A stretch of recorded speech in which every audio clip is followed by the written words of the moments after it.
Okay. I'm going to read Rosa Parks and a biography.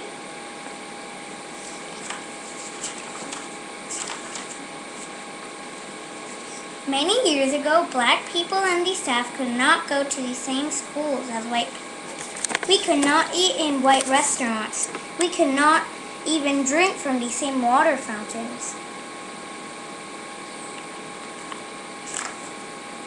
We had to stay apart from white people everywhere we went. This was called segregation.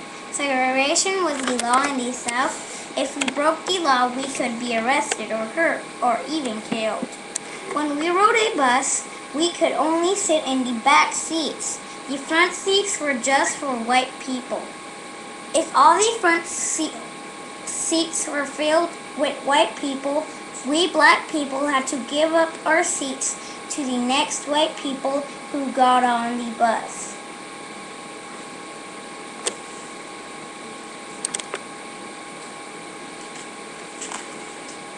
That's the way we rode the buses in the South. When I was younger, I rode the buses and obeyed the laws that kept me apart from white people, but I did not think they were right. One day I was riding on a bus. I was sitting in one of the seats in the back section for black people. The bus started to get crowded. The front seats filled up with white people. One white man was standing up. The bus driver looked back at us black people sitting down.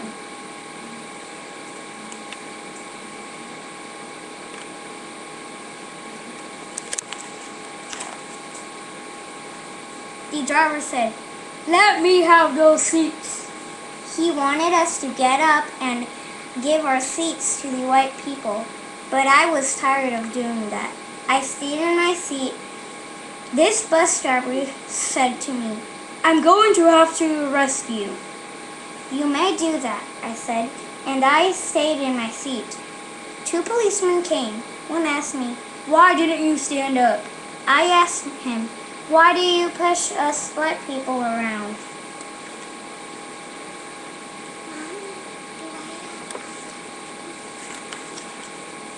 The policemen took me to jail. They took my picture. They put my fingers on a pad of ink and rolled my fingers onto white cards. That way they had my fingerprints. Then they put me in a jail cell. I did not have to spend the night in jail. My husband came to get me. A friend paid my bail money. That meant I could go free for now. The police told me to come to court in 3 days.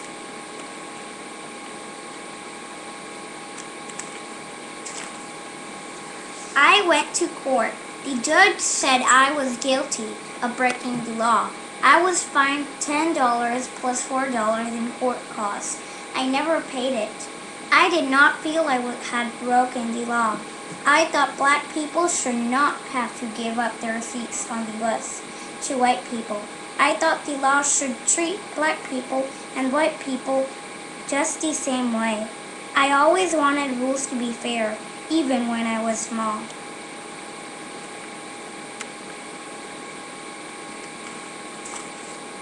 How I grew up. I was born on February 4, 1913. I grew up in a place called Pine Level, Alabama. I was named Rosa Louise McCauley after my grandma Rose.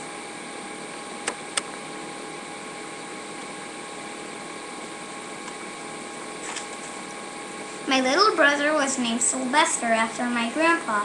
My mother's name was Liana. She was a school teacher. My father was a builder of houses. His name was James.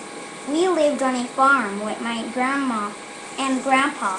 They owned their own land and grew vegetables and raised chickens on it.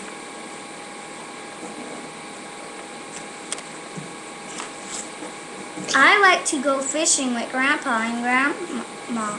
They could not see very well, so I would put the worm on the hook for them.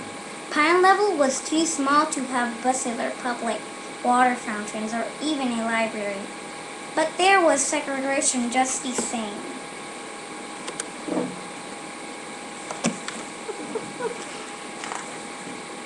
Sylvester and I went to a school for black children. It had only one room. White children went to a bigger school.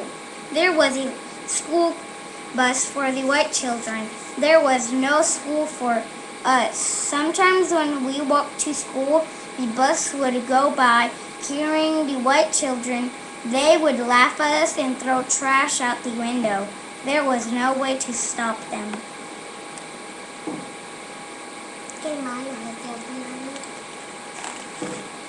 One day a white boy named Franklin tried to hit me. I picked up a brick and I dared him to hit me. He went away. My grandma was angry. She told me not to talk back to white folks. I thought I was right to talk back. When I grew up, I married a man named Rosa Parks. The year was 1932. He was a barber. He lived in the city of Montgomery, Alabama.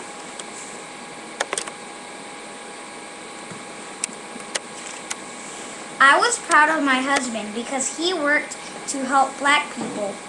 He helped get lawyers for people who had been arrested. I began to work to help black people too. I wrote down their stories when they were hurt by whites. I asked young black people to try to use the library. It was very hard work. It was also very sad work because nothing we did really helped make our lives better.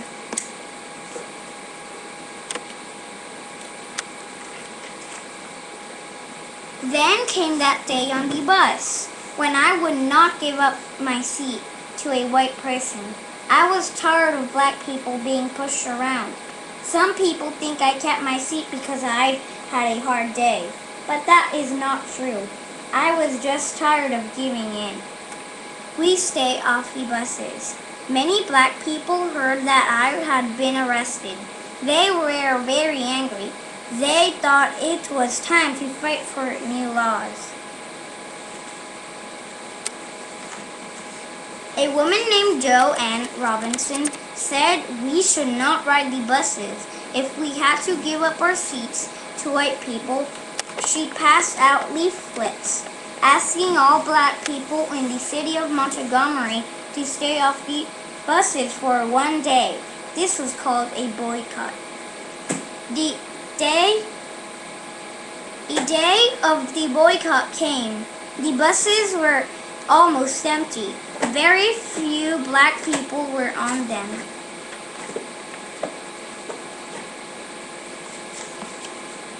A man named E.G. Nixon called a big meeting of black people. The meeting was held in a church. A young minister named Dr. Martin Luther King Jr.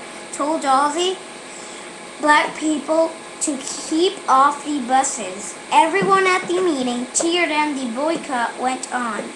We walked to work or took taxis. We got rides from our friends, but we did not ride the buses.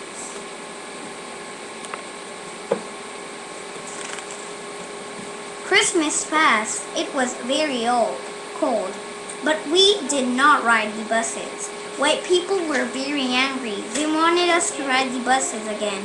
Some black people even lost their jobs because they would not ride the buses.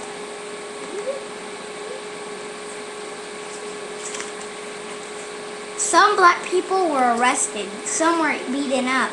I got telephone calls from people who would not give their names. They said they wanted to hurt me. Spring came. Now it was nice weather for walking. All the black churches had station wagons to drive people who would not walk. Summer came. The buses had stopped running. There were not enough riders without the black people. Mr. Nixon and Dr. King got lawyers to take our case to court. They took our case all the way to the Supreme Court in Washington, D.C. The Supreme Court said that the segregation laws were wrong. Black people should not have to give up their bus seats to white people.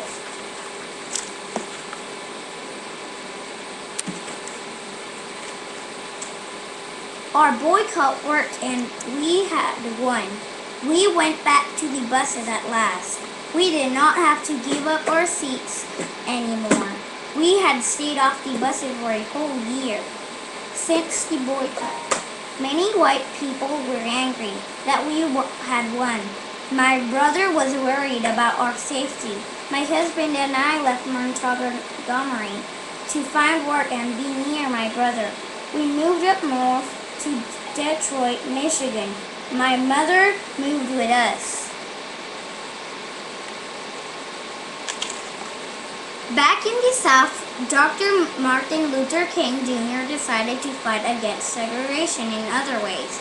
He led black people in the fight to vote and to eat in restaurants, just as white people did. He was fighting for their rights. This right was called the Civil Rights Movement. Some white people joined the fight. Most went down south from the north, but some white people in the South joined the Civil Rights Movement too. I helped out by making speeches. I told about being arrested. I went down south for some of the big marches for black people's rights.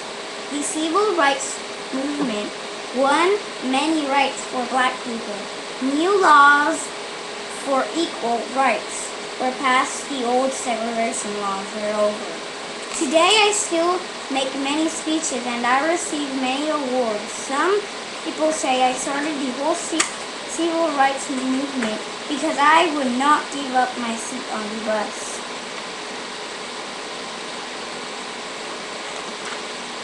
I know that many people started the civil rights movement and many people worked very hard to win the rights that black people have today.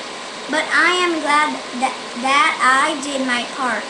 There is still much work to be done. The laws that kept black people and white people apart have been changed, but there are still many people who have not changed their hearts. I hope that children today will grow up without hate. I hope they will learn to respect one another no matter what color they are. The end. Fancy stuff.